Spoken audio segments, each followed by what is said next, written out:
இலக்கண கவிதை எழுதிய அழகே உருகியதே என் உயிரே.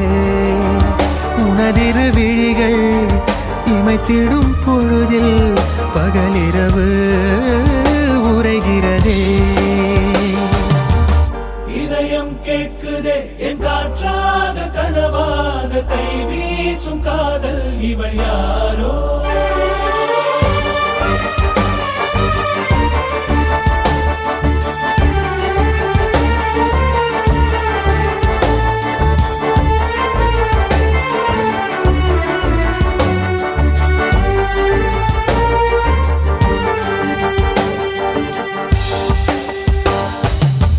தேவதையின் விழியில் விழா காணும் பொன்வானம் அழைக்குது அருகில்.